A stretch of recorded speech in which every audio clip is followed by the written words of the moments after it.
right, folks, back here on the Fox 5 Live Zone. Well, families of Druze children killed during Israel's war with Hezbollah filed a lawsuit in Jerusalem District Court seeking some $26 million in damages from the Lebanese terrorist group. The lawsuit was filed on behalf of 8 of the 12 families whose children were killed when a Hezbollah rocket struck a packed soccer field. The attack was the second largest massacre during the Swords of Iron War after the Hamas-led October 7th, 2023 attack. Joining us now to discuss this and so much more is Nitsana Darshan Leitner, founder and president of Sharat Hadin, international terrorism and human rights attorney, joining us right here on the Live Zone. Nitsana, good to see you and welcome to the show. Thank you very much for having me. I got to tell you, this is something that really pulls at the heartstrings. It happened so long ago, but to think that it actually did happen, yet again, it's a terrible thing. And fully we can understand why now the families are seeking punitive damages under the Compensations of Victims Terrorism Bill. Do tell. Hezbollah reached a ceasefire agreement with Israel and promised to disarm itself. Instead, it's just going and going, arming itself, refusing to back off, continuing to threaten the existence of the state of Israel.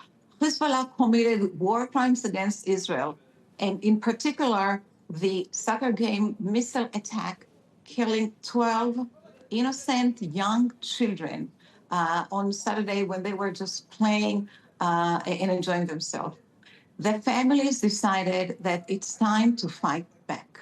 The families decided that their children's blood will not be cheap, and Hezbollah will have to pay. And if Israel tried to destroy Hezbollah militarily, the families have to do anything they can in order to destroy Hezbollah financially. Yeah. Nitsana, correct me if I'm wrong, but this case really sends a clear message. Targeting children is not collateral damage. It's a prosecutable crime. Absolutely. What happened was that this is a Druze village. This is Arab, belonged to the Druze cult in Israel. And usually the Druze and the Jews are together. Hezbollah was frustrated at the Druze aligning with Israel in its war against Israel. And therefore, it specifically, intentionally targeted a Druze village. This village is very, very urban, very crowded. Children are on the streets. It's a Saturday day. It's a lovely day. Hezbollah knew exactly that any missile he fires into this village will kill people, will kill civilians. It did not target military bases. It did not target soldiers. There are no soldiers in this village. There are no military bases. There are only innocent people living their life peacefully on the border with Lebanon. And Hezbollah specifically intentionally targeted, and this is a war crime. This is a crime against humanity, and this is why Hezbollah has to pay. And yet again, this is perhaps why we are bringing more attention to this as well. And correct me if I'm wrong, but civilian lawsuits really do matter during wartime, do they not? Absolutely, absolutely. Look, the government is doing what they can diplomatically. The army is doing what it can militarily. The civil society has to join the war.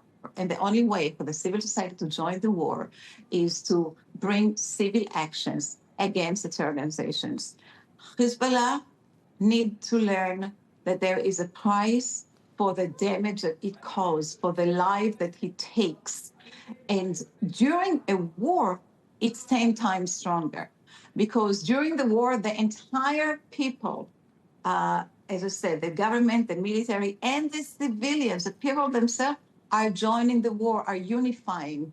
And if Hezbollah thought that the Druze community will side with them in Hezbollah's war against Israel, they were devastatingly mistaken. The Druze are very loyal to the state of Israel, are our brothers in blood. The Druze are serving in the IDF. The Druze are going hand by hand with the Jews in the state of Israel and are fighting for the existence of the state of Israel. So there is a clear message to anybody who wants to mess around with Israel that it will find himself behind the military attack, but also behind bars in courts. Yeah, I'm thinking about Hezbollah yet again being sued as an entity. I'm curious, is this the first time that that's happened? Because now we know that they're just not being condemned using a specific rhetoric, if you will. No, you're right. This is an excellent question. But there are precedents of suits filed against Hezbollah. As a matter of fact, I filed a lawsuit against Hezbollah on behalf of the victims of the Second Lebanese War in Israel in 2006, when Hezbollah shot thousands of rockets into Israel. American Israeli citizens were injured in this war. We filed a lawsuit in the federal court in New York. We wanted judgment against Hezbollah, and believe it or not, we collected millions of dollars from Hezbollah's frozen assets in the United States. These are bank accounts that were frozen, and we executed the judgment against them. And this is my plan to do in this case as well. Yeah. We know that Hezbollah has assets in the United States. There are credit unions, and there are cryptocurrency companies that Hezbollah is in correspondent relationship with them. And once we get this judgment on behalf of the Druze families, of these dear families, we are going to take it to the United States. We are going to domesticate it in the United States and enforce it against the Hezbollah's assets, money sitting in companies in the United States. Yet again, something we will all keep a very close eye on. We have been speaking with Nitsana Darshan Leitner, founder and president of Sharat Hadin International Terrorism and human rights attorney, joining us on the Live Zone. We truly appreciate your time. Thank you very much for having me. You're welcome. We'll take a quick break, guys. We'll be right back.